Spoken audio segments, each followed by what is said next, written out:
What's going on, guys? Welcome to the Oh, movement. I saw that, Brandon. What'd you do? He punched himself right in the face with the headset. Oh, we need to include that in the intro. No. Brandon punched himself in the face. Yeah, he's bleeding. It's everywhere. Banner start to the movement mindset.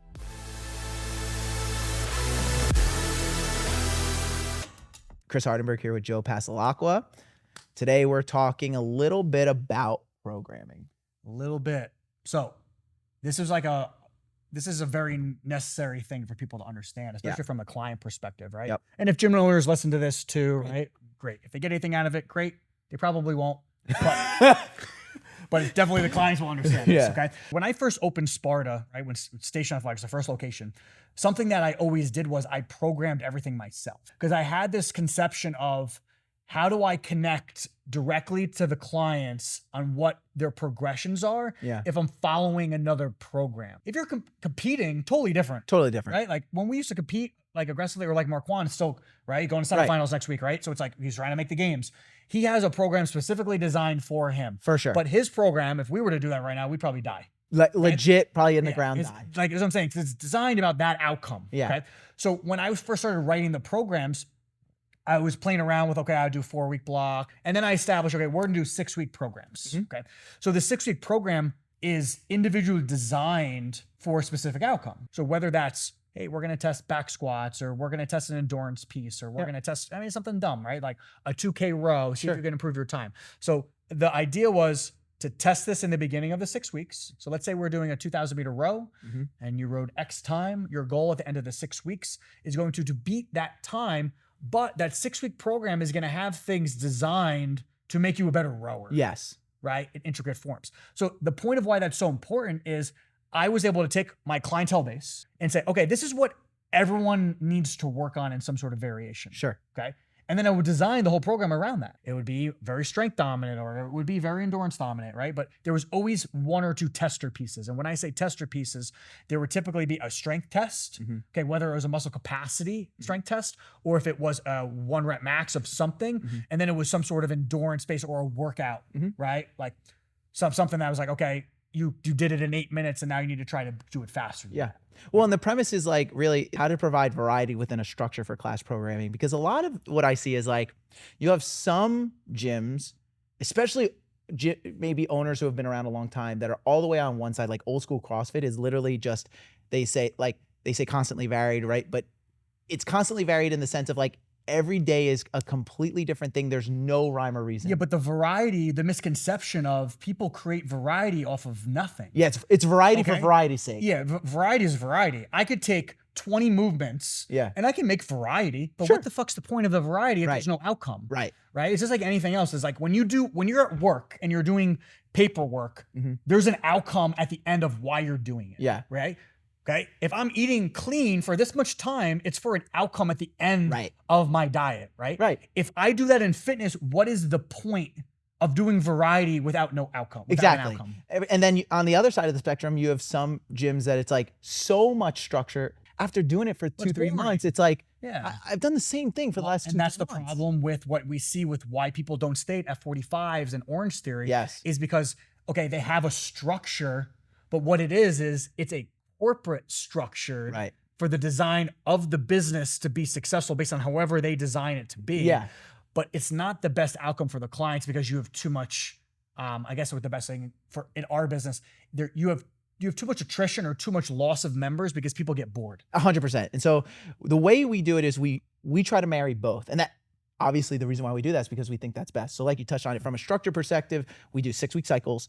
There's always some sort of focus in the cycle. So whether it's, hey, we haven't done back squats in a while, we're going to focus on building our back squat. Or you mentioned the 2K row, we haven't done that. Some cycles will have addressed certain movement patterns or certain movements on specific days. Exactly what we talked about, right? Like a great example is we'll typically do our strength on Mondays and Wednesdays. I make all the staff, we follow a 3-on, 1-off, 2-on schedule. Sure. And again, we're open 7 days a week, but what I mean by that is we have a Monday, Tuesday, Wednesday programmed workout with strength and conditioning. We have a Thursday off day, or Brandon or Brandino on the floor over there will do our endurance class. Well, because some people don't come every day and they like that style. And then we have 2 days on again of structured programming, and then 1 day of like more like a sweat style class on a Sunday again. But it's designed like great example is like, I'm not working out today because I work Right. out Monday, Tuesday, Wednesday. Yep. I'm going to rest today, or I might do a skill. I might do Sure. a handstand walk or Sure. something, right? And then I'm going to work out again Friday and Saturday, and Yep. then I'm going to take off on Sunday again. Yep. It's built-in rest around the program. Right. And then the way that we structure it on Thursday is like the movements are lower impact, right? There's not as much weight. There's no barbell. There's never a barbell. And so what that allows you to do is if you're someone who maybe you can't come in on Tuesday and Wednesday, but you can come in on Thursday, you still get a great workout. But for the folks who come in those 3 days, it's like, okay, if I want to come in and work out on Thursday, I'm not going to beat my body up as much.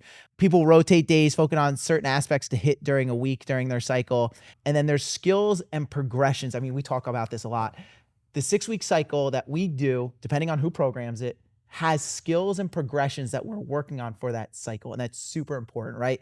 I don't know when this is going to come out. As we're talking, Alex just programmed for our CrossFit gyms. This is his last week. Yeah. The 6 weeks. And so he wanted to put a focus on what he called barbell literacy, which basically was for our CrossFit gyms. For the Olympic lifts, we're going to work a lot of positions, a lot of tempo work, a lot of percentage work, so that people who are more experienced can look to PR. People who are less experienced can get better at the lift so they lift safer. And so like that was the whole focus of the cycle. Yeah. And so it was like, that's designed around that outcome. Marquand's is coming next. And so he's looking at, okay, hey, we didn't back squat at all during Alex's cycle. We're going to do a lot of heavy back squats. And again, if just to kind of slingshot that is, this is why the staff rotates. Yes. We do a staff rotation on the 6 weeks because you want a different perspective. John's program is different than your program. Yes. Marquand's program is going to be different than my program. Courtney's program is different Yes. from the next person. So you get a different perspective of what people think are important, but all structured similar, Yes. right, from a perspective. But it's based on what they think their clientele base needs to work. Right. And that's where, from a structure perspective into the variety, the first step is that we rotate every 6 weeks.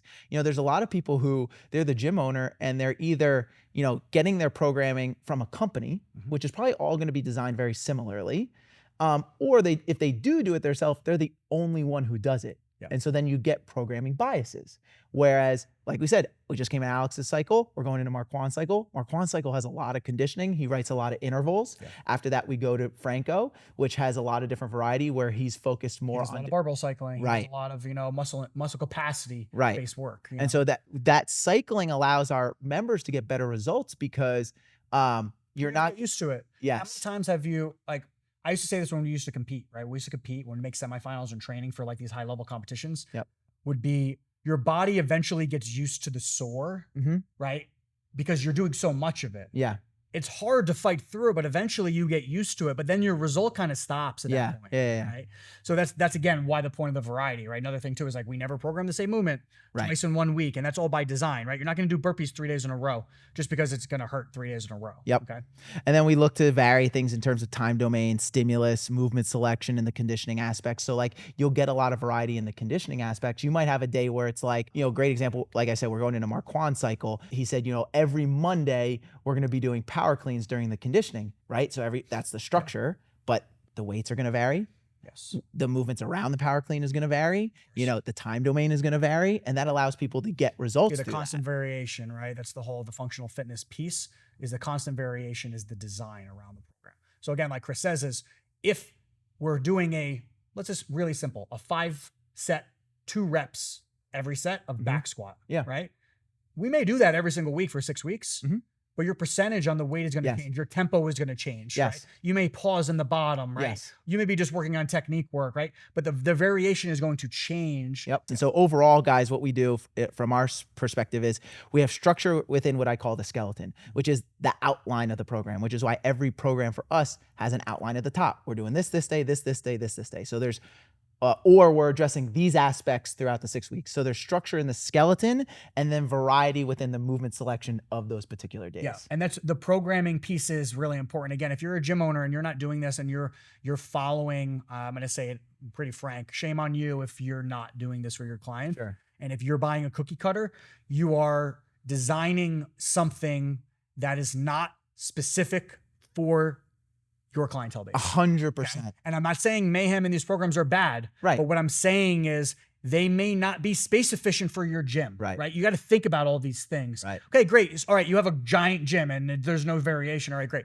What the fuck does somebody that needs to lose weight need to learn a variation of a handstand walk? Right. Please explain that to me, because Right. it's the dumbest thing ever. Right. If someone cannot hang from the bar, why are you doing pull-up progressions when that person cannot do like if your program chest to bars and they can't do it?